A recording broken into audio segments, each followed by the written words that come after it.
Great morning my dear friends. दोस्तों मैं फिर आ गया लास्ट लेक्चर के लिए, लास्ट चैप्टर के लिए। बेटे चैप्टर 22 में आ गए हैं हम and we have covered such a huge distance. बेटे 21 चैप्टर और कितने सारे लेक्चर्स। बेटे आप देखिए जितने lectures, the number of lectures I have delivered, अगर आप किसी और के वीडियो लेक्चर्स देखें तो बेटे मैं 101% कह सकता हूं कि जो डिटेल में मैंने बताया है, कोई माई का लाल अभी पैदा नहीं हुआ बेटे इतने डिटेल में आपको बता दे। ये सिर्फ भूपेश आनंद है, बिकॉज मैं आपसे प्यार करता हूं। ऐसा नहीं कि आपने लेक्चर्स ले लिए और जैसे मर्जी क्वालिटी दे दी, ऐसा नहीं किया हमने बेटे। हमने A to Z एक एक बात को समझाने की कोशिश की है। तो आज हम इस लास्ट चैप्टर का श्री गणेश कर रहे हैं and we have to start with most probably 2-3 lectures, 3-4 lectures लगेंगे and we will conclude this because we have already covered so many basic concepts in consolidated statement of financial position. तो इसलिए ज़्यादा कुछ करना भी नहीं है, बताना भी नहीं है, बट स्टिल मैं फॉर्मेलिटी के लिए नहीं, डिटेल्ड में आपको बताऊंगा that why we prepare consolidated profit and loss statement. In the consolidated statement of financial position मैंने आपको बताया था why we prepare that, because if I say a group, if I say a Tata group, it means shareholders, stakeholders should be aware of कि भाई इस Tata group की total earning कितनी है, because they are only watching that as a Ratan Tata, they are watching Reliance Group as Mukesh Ambani. Mukesh Ambani के 10 बच्चे हैं तो बेटे उन सभी 10 बच्चों को मिलाकर टोटल अर्निंग मुकेश अंबानी की कितनी है, it is important that Mukesh Ambani should tell. So that is a basic thought process behind IFRS 10. That is, if a company is a parent company and the basic criteria are being met, in that case, that company should prepare consolidated financial statements. तो बेटे आप register तो open करना ही पड़ेगा। Great morning. Consolidated statement of profit or loss and associates. We will be doing something about associates also. No doubt practical covered nahi hai in our syllabus, but at least we will be doing some theory part, that what I mean by associates. What is the meaning of significant influence? What is the meaning of equity accounting? ये सब बातें discuss करेंगे बेटे। आप बस जैसा कह रहा हूँ ना वैसे कीजिए। आप अपना रजिस्टर ओपन कीजिए और चैप्टर 22 लिखिए, लेक्चर 1 लिखिए। उम्मीद है आप सब बेटे नोट कर रहे हैं और टेबल चेयर में बैठ के व्हाट्सएप बिल्कुल ऑफ कर दीजिए बेटे। लास्ट चैप्टर देखिए, अब तक जो किया अब तो नहीं यार, अब तो F3 कंप्लीट हो रहा है। अब आपको पेपर्स देने नेक्स्ट मंथ, कुछ बच्चों ने तो इसी मंथ में देने, तो बेटे अब तो सीरियस होना ही पड़ेगा। मैं भूपेश आनंद आपको चाहता हूं कि पहले आप कुछ बेसिक कंसेप्ट को लिखें, और उससे पहले I want to tell you something, you know, IFRS 10 का आप सबने नाम सुना है, मैंने भी सुना है। This company, this IFRS tells that when there will be a relationship of parent and subsidiary, when those 3 criteria are being met, and when those 3 criteria are being met, it is important that the parent company should prepare, ये compulsory हो जाता है parent company को क्या, consolidated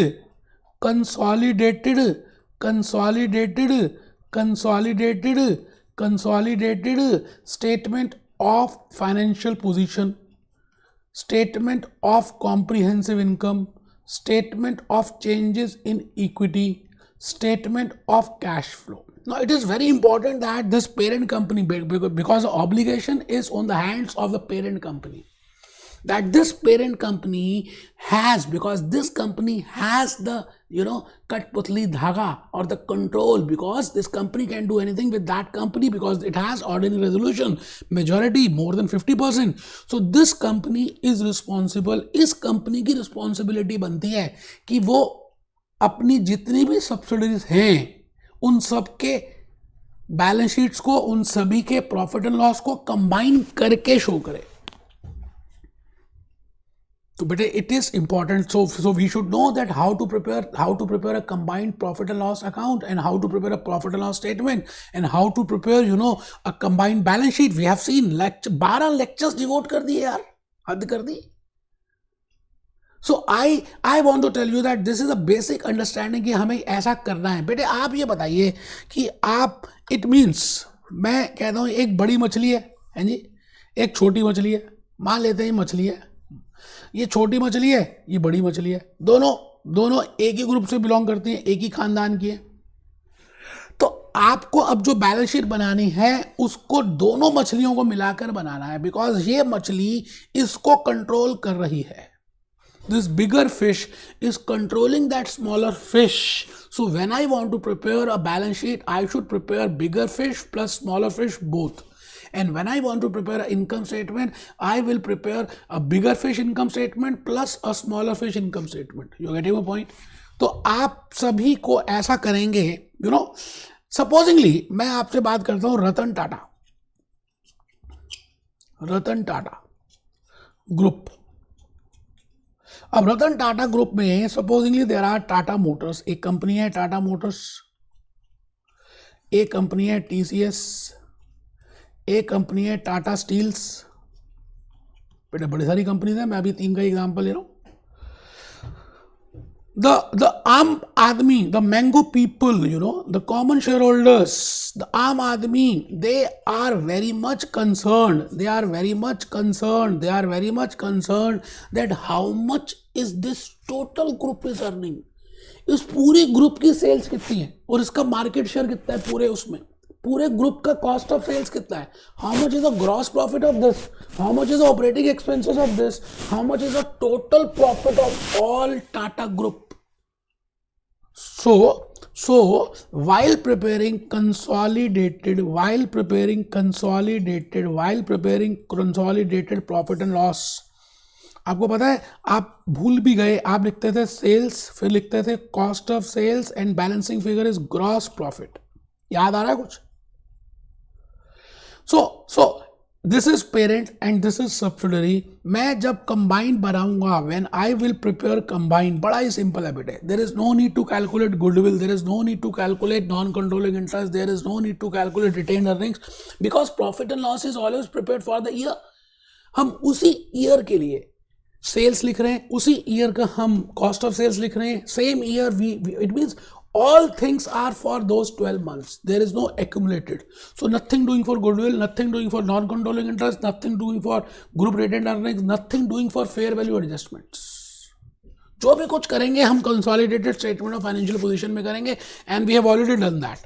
इसलिए ये chapter थोड़ा सा इजी पड़ जाता है as compared to that. मैं आपसे बस यही बात कहना चाहता हूँ कि इसमें बड़े सिंपल से कंसेप्ट है, ज़्यादा कुछ मुश्किल है भी नहीं, कुछ भी मुश्किल नहीं है जी ज़्यादा. आप बस एक बार ये थोड़े से पॉइंट्स लिख लें, हम एक इलस्ट्रेशन करेंगे और इजीली समझ आ जाएगा बेटे. In order to find out the performance of a group in one statement, पूरे ग्रुप की परफॉर्मेंस को निकालने के लिए in one statement, in order to find out performance of a group in one statement, in order to find out the performance of the group in one statement, following we prepare, we will, sentence को पूरा complete कर लेते हैं. We prepare a combined performance statement. आराम से बेटे, बिल्कुल आराम से, कोई जल्दी है नहीं, आप आराम से देखें. मैंने लिखा in order to find out performance of a group in one statement, एक ही स्टेटमेंट में. बेटे स्टेक होल्डर्स को टाटा टेल्को का अलग देखना पड़ेगा, टीसीएस अलग देखना पड़ेगा, टाटा मोटर्स है. तो if I want to give a one statement, उसमें सब कुछ है. एक ही रिपोर्ट कार्ड दे रहे हैं हम एक स्टूडेंट की, उसमें इंग्लिश के सब्जेक्ट्स भी हैं, मैथ्स के भी हैं, 6th क्लास के भी हैं, 7th के भी हैं, 8 total. So that is named as a combined performance statement, and there are some rules. ये second point में मैंने लिख तो दिया steps, but as such कुछ steps नहीं. अभी हम practical करेंगे, अपने आप ही हो जाएगा, मुश्किल है ही नहीं. दोनों की सेल्स ऐड करनी है, दोनों की कॉस्ट ऑफ सेल्स ऐड करनी है, दोनों का ग्रॉस प्रॉफिट आ जाएगा. दोनों मीन्स क्या? Parent and subsidiary. So we will add sales of those, we will add purchases, cost of sales of both, then we will calculate gross profit of both, then we will subtract operating expenses of both, then we will be getting EBIT, that is operating profit, and then we will be subtracting financial charges of both, and then we will be getting EBT, then EAT, then tax, then EAT. Simple है बेटा.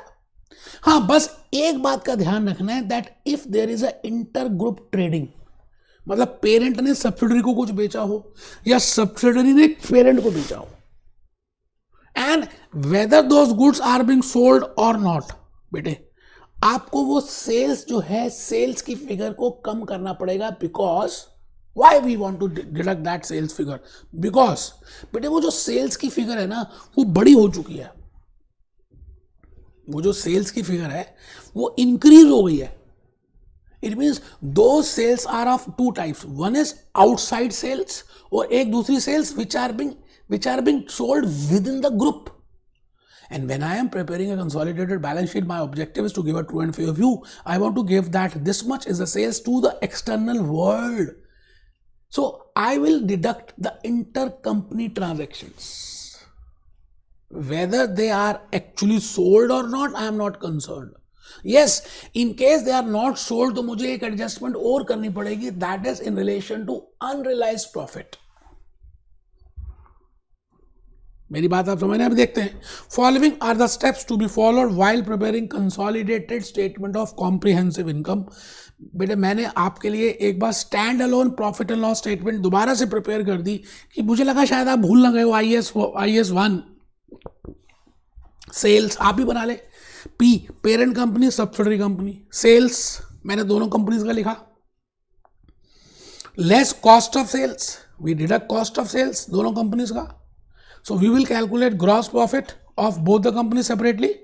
It means आपका raw material आपको prerequisite है that you should be given with standalone profit and loss statement of holding company as well as standalone balance sheet of subsidiary company.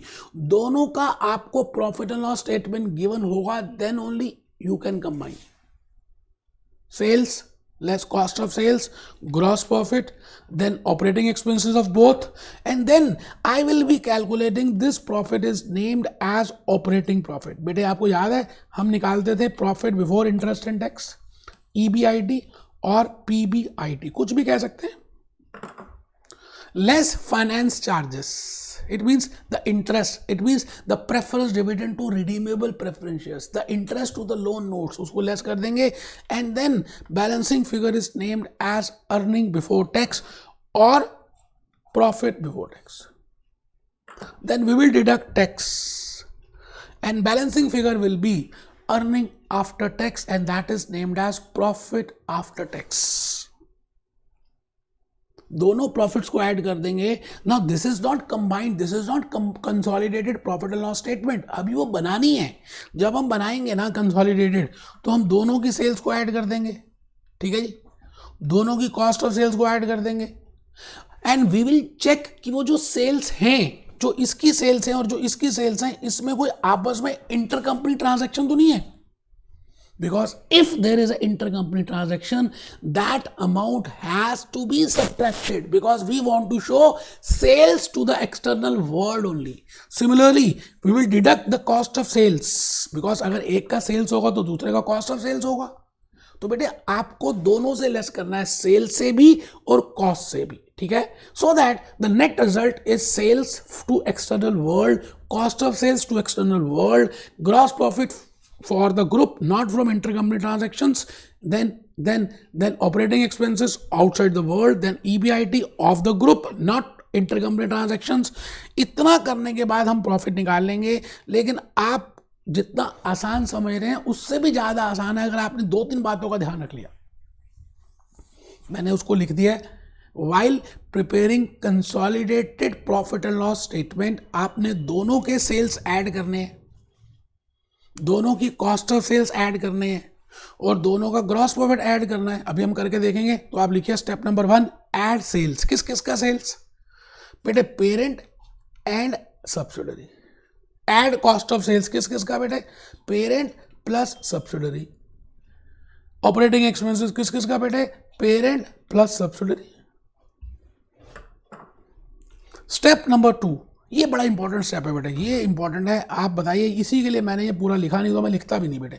Eliminate inter group sales and inter group purchases. It means अगर within the group उसी Tata group के अंदर, Tata group में ही Tata Motors ने टेल्को को, टेल्को ने TCS को, TCS ने टाटा मोटर, कुछ आपस में ट्रांजैक्शन किया है, उसको एलिमिनेट करना पड़ेगा।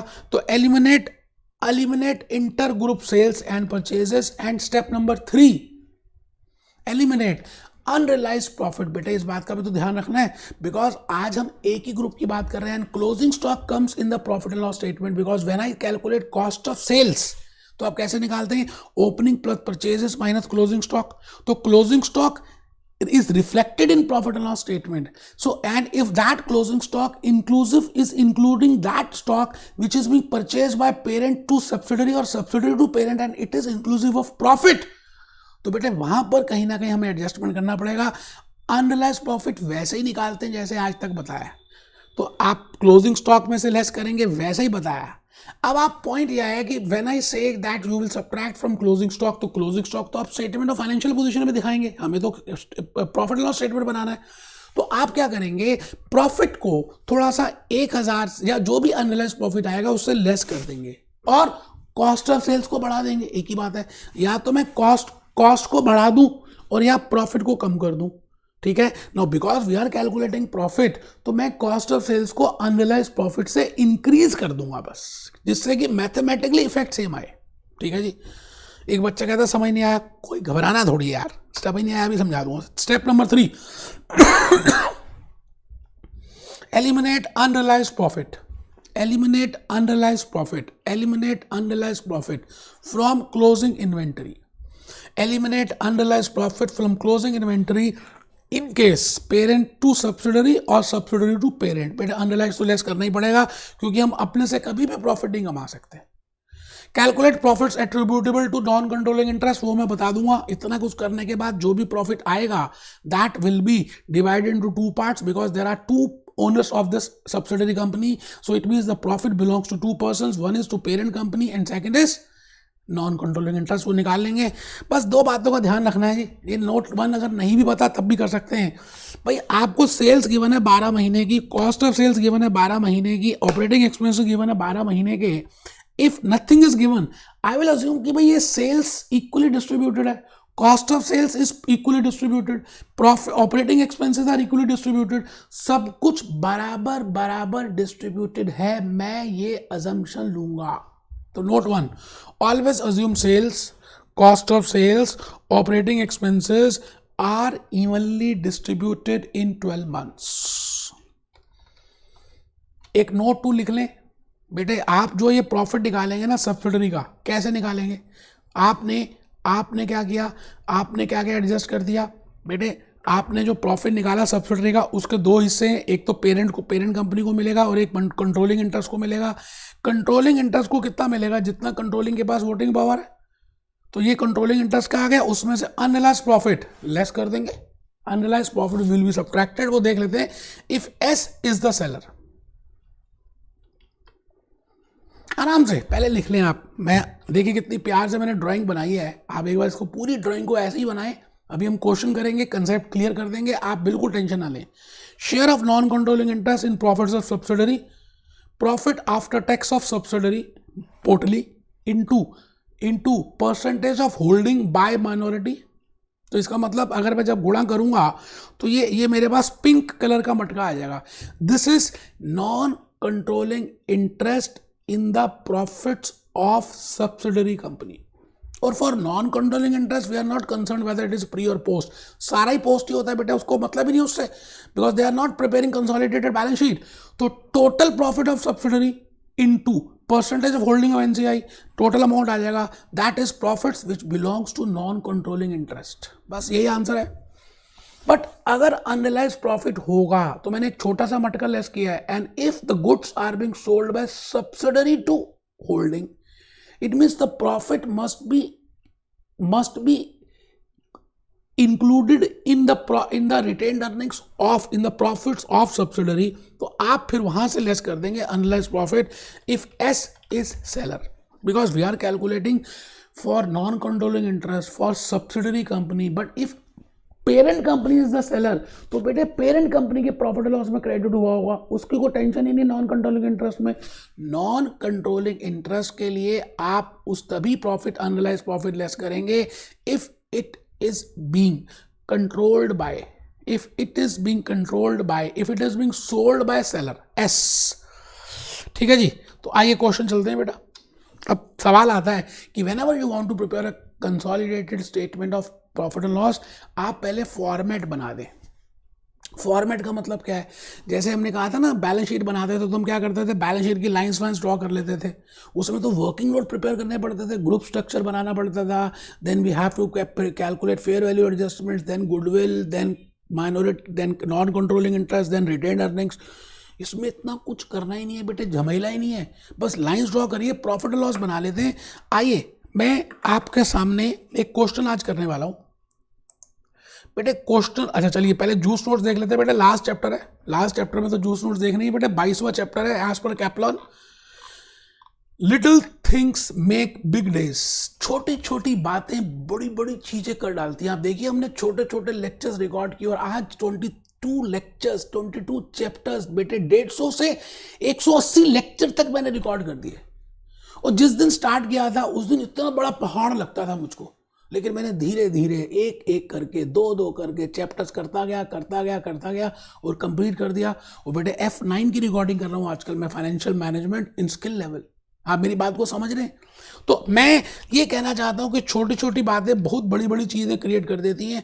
आप हिम्मत मत हारना, बस चलते रहना। और भगवान कृष्ण ने यही बात की है, चलंती चलंती उत्तिष्ठ अर्जुन, उठ चल यार, रुक मत।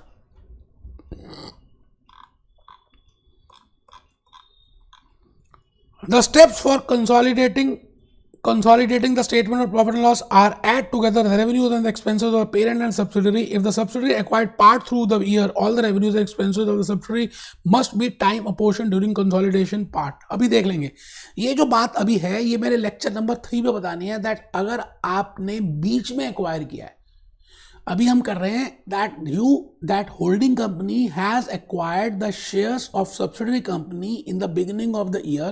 It means all 12 months sales is post acquisition, all 12 months cost of sales is post acquisition. So we will be adding total cost of post acquisition sales, post acquisition cost 12 महीने की पूरी करेंगे।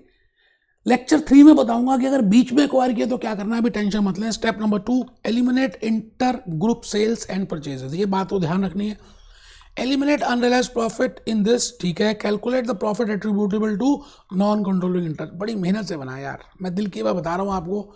आई have prepared very done hard work. You see यहाँ पे क्या लिखा है, format of consolidated statement of profit और लॉस। अब देखिए जी, रेवेन्यू पेरेंट का, सब्सिडरी का, इंट्रा ग्रुप को लेस कर देंगे, ठीक है। कॉस्ट ऑफ सेल्स पेरेंट का, सब्सिडरी का, इंट्रा ग्रुप को लेस कर देंगे। और इसमें इंट्रा ग्रुप में ये मैंने लिखा अनरियलाइज प्रॉफिट ऐड कर देंगे। जब अनरियलाइज प्रॉफिट ऐड कर रहे हैं ना परचेजेस में, तो परचेजेस बढ़ रही है क्योंकि एक्चुअली में हमें प्रॉफिट को डिडक्ट करना है। तो या तो मैं प्रॉफिट को डिडक्ट कर दूं या कॉस्ट ऑफ सेल्स को बढ़ा दूं। मैंने कॉस्ट ऑफ सेल्स को बढ़ा दिया, अभी समझ आ जाएगा। ग्रॉस प्रॉफिट बेटे, ये आ गया ग्रॉस प्रॉफिट। डिस्ट्रीब्यूशन एक्सपेंसेस देखिए, parent and subsidiary. Administrative expenses देखिए, parent and subsidiary. Operating profit किसका आएगा, parent and subsidiary. Share of profit from associate, अब इसको देख लेते हैं, एसोसिएट छोड़ दीजिए, ठीक है जी। Profit before tax, finance cost parent but subsidiary, investment income parent but subsidiary plus minus inter company. Investment income है तो दोनों ऐड कर देंगे, अगर आपस में उन्होंने दिए वो तो लेस करना ही है बेटे, ये तो एक गोल्डन रूल है।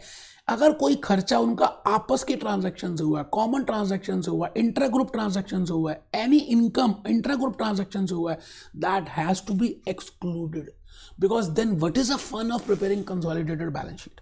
Profit before tax बेटे parent का and subsidiary, profit for the period is this much, and then we will calculate how much profit belongs to non-controlling interest. Easy है बेटे, अभी हम करेंगे यही क्वेश्चन। अब हम करने वाले हैं जो आपके उसमें है कैप्लॉन में। मैं कैप्लॉन में आ जाता हूँ बेटा, क्योंकि जूस नोट्स अगर आपके पास इस समय अवेलेबल नहीं है तो कोई बात नहीं, मैंने कैप्लॉन में आ गया हूँ। कैप्लॉन का यही पहला इलस्ट्रेशन है जो हमने, आई थिंक यही वाला है, हाँ यही है, ठीक है जी।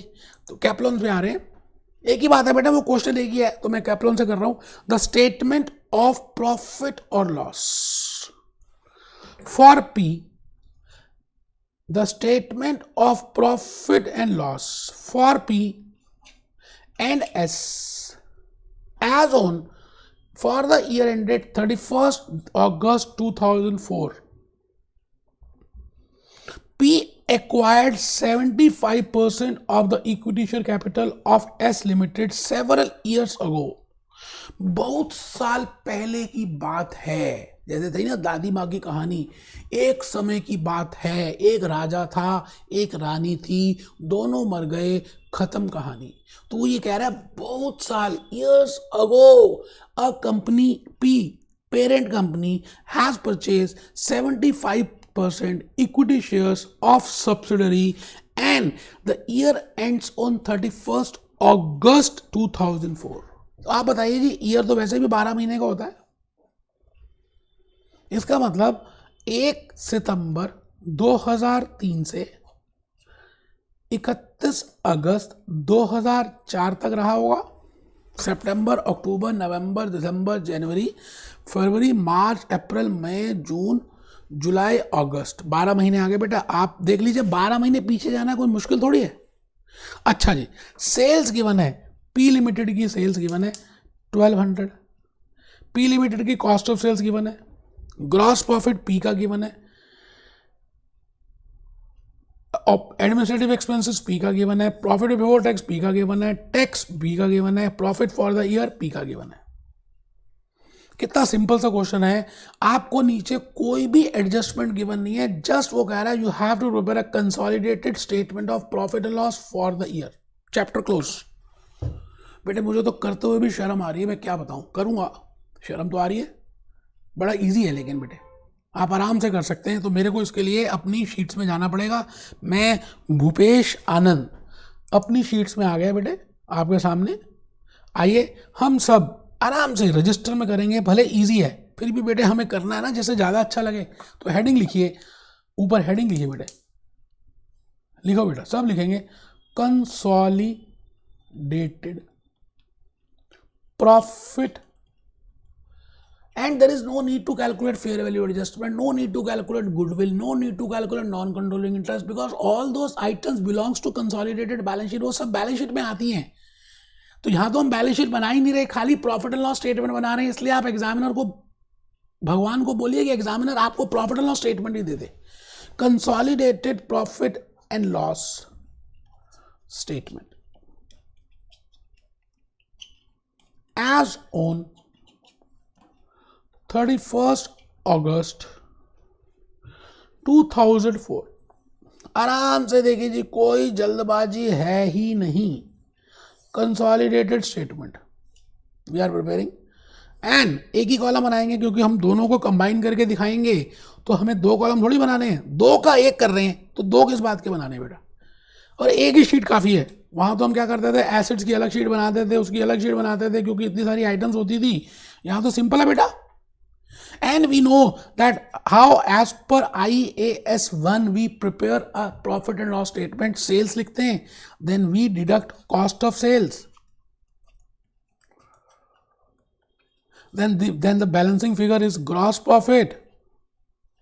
तो एटलीस्ट आप लाइन्स तो ड्रॉ कर ही सकते हैं, और ये मोटी मोटी आइटम्स तो आपको पता ही है बेटे, लिख सकते हैं less operating expenses, it means all expenses जो operating, administrative, distribution, selling, this figure is EBIT, that is earning before interest and tax, that is operating profit। इसमें से आप लेस कर सकते हैं फाइनेंस चार्जेस। कुछ बच्चे समझदार बन रहे हैं, वो नहीं कर रहे, बेवकूफ़ हैं, क्या कर सकते बेटा। अर्निंग बिफोर टैक्स, हाँ मैं आप ही को कह रहा हूँ भाई साहब, हाँ आप कर नहीं रहे, आप ज़्यादा समझदार मत बनो भाई साहब। टैक्स, और बेटा ये आ गया अर्निंग आफ्टर टैक्स, और इसको हम कह सकते हैं प्रॉफिट फॉर द ईयर। ये अच्छा, ये फॉर द ईयर, आराम से बेटे, कोई जल्दी है ही नहीं। लो सर, यहाँ आएगा, ठीक है जी, इसके बाद यहाँ पे आएगा, ये EBIT निकाल लिया, रटना कुछ है ही नहीं यार, अपने आप ही आपको पता चल जाएगा कहाँ लाइन डाल ली, आप ऐसे क्यों घबरा रहे हो। चलो स्टार्ट करते हैं। क्वेश्चन आपके सामने है, हार्ड कॉपी आपके पास है, आप प्लीज उस कैप्लॉन को ओपन कर लीजिए। मैंने इसकी हार्ड कॉपी अपने सामने रखी हुई है, मैं ओपन कर रहा हूं। मैं आई एम मूविंग फ्रॉम, अब आपको आंसर तो नहीं देखना, बड़ा इजी है, कैप्लॉन में भी दिया वो आंसर तो आप लेक्चर क्यों कर रहे हैं? Because you want to learn the technique, you want to see the process that in which process I am moving on. तो मैं क्या करूंगा, अपने सामने दोनों कंपनीज के, पेरेंट का भी और सब्सिडरी का भी प्रॉफिट एंड लॉस स्टेटमेंट रख लूंगा और दोनों को ऐड करता जाऊंगा। Revenue $1200 is of parent company and $400 is of subsidiary. तो रेवेन्यू मैंने लिखा 1600। बेटे आराम से देखना है, 1200 प्लस 400, और मुझे कुछ बताया नहीं गया कि कॉमन है, तो मैं अज्यूम कर रहा हूं there is no inter group transaction. 1600 cost of sales, बेटे 1080 प्लस 360, कैलकुलेटर बाहर निकाल लें, कैलकुलेटर बाहर निकाल लें भाई साहब। 1080 प्लस 360 दैट कम्स टू 1440। इसको लेस करेंगे बेटे, सेल्स में से कॉस्ट ऑफ सेल्स लेस करेंगे तभी तो ग्रॉस प्रॉफिट आएगा, एंड दैट इज 160। मैं रुक गया, मेरे सामने क्वेश्चन है और मैं उस क्वेश्चन की प्लस माइनस कर रहा हूं और मेरे पास आंसर आता जा रहा है। ठीक है जी, ग्रॉस प्रॉफिट तक आ गया। एडमिनिस्ट्रेटिव एक्सपेंसेस, तो यहां पर नाम लिख रहा हूं, एडमिन एक्सपेंसेस। बताइए जी एडमिन एक्सपेंसेस कितने हैं? 75 प्लस 30, तो मैंने लिख दिया जी 75 प्लस 30 दैट कम्स टू 105। मैंने इसको भी लेस कर दिया, तो 160 माइनस 105 दैट कम्स टू 55। लो जी, मैं रुक गया हूं सर। अर्निंग बिफोर टैक्स तक इजी है, इसमें पूरा क्वेश्चन इजी है because there are no inter company transactions. अगर एग्जामिनर को थोड़ा सा हल्का सा डिफिकल्ट करना है तो वो इंटर कंपनी ग्रुप ट्रांजैक्शंस देना शुरू कर देगा, इसने उसको बेचा, उसने इसको बेचा, अनरियलाइज्ड प्रॉफिट का पॉइंट डाल देगा, बाकी तो और कुछ है ही नहीं बेटे। Consolidated profit and loss statement तो बैलेंस शीट से 5% भी नहीं है। फाइनेंस चार्जेस हैं क्या? नहीं है। तो ईबीटी आ गया बेटे 55। ठीक है जी, मैं आ गया टैक्स के पास। टैक्स कितना है बेटे? 21 लेस कर दीजिए 34,000। 34,000 इज द ग्रुप प्रॉफिट, मतलब पूरे ग्रुप का प्रॉफिट 34 है, पूरे ग्रुप का प्रॉफिट 34 है। और आपको पता है कि इस पूरे ग्रुप के प्रॉफिट 34 में से बेटे अब एक नोट बनाना है, देखिए जरा ध्यान से मैं क्या कह रहा हूं। Group profit for the year is 34, out of which इसमें से 30 का जो प्रॉफिट है वो तो पेरेंट का ही है, 4 का जो प्रॉफिट है वो बेटे सब्सिडरी का है। बट सब्सिडरी के दो बच्चे, हाँ, एक पी लिमिटेड बच्चा है उसका और एक नॉन कंट्रोलिंग इंटरेस्ट बच्चे, और 75% शेयर्स पी के पास हैं और 25% शेयर्स नॉन कंट्रोलिंग इंटरेस्ट के पास हैं। तो बेटे एक नॉन कंट्रोलिंग इंटरेस्ट को मिलेगा, 3 पेरेंट कंपनी को मिलेंगे। इसका मतलब पेरेंट का अपना तो 30 है ही, प्लस 3 ये भी। तो पेरेंट की जब हम बैलेंस शीट बनाएंगे 33 दिखाएंगे, बट नॉन कंट्रोलिंग इंटरेस्ट का शेयर दिखाना इन द प्रॉफिट दैट इज 1। एक बच्चा कहता आगे चलो बेटे, खत्म ही हो गया, आगे क्या करना, खत्म हो चुका काम। दूसरा बच्चा तो इतना खुश हो गया, कहता है इसमें तो ज़्यादा अच्छा है, गुडविल भी नहीं निकालनी, ये भी नहीं करना, वो भी नहीं करना। वो कहता है जी मैं तो व्रत रख रहा हूँ और मैं भगवान से कहूँगा कि प्लीज़ मुझे consolidated profit and loss statement का ही क्वेश्चन दे। बट बेटे 12 लेक्चर्स मैंने कंसोलिडेटेड बैलेंस शीट के लिए, आप ऐसे कह के ना मुझे दुख दे रहे हो बेटा, ऐसे मत कहो बेटे। तो लेक्चर 1 कंप्लीट है, वैसे इसके बाद नहीं भी करते तो भी ठीक है, लेकिन मैं लूँगा अभी 2-3 लेक्चर्स और। ठीक है, be happy, B jolly, B cheerful.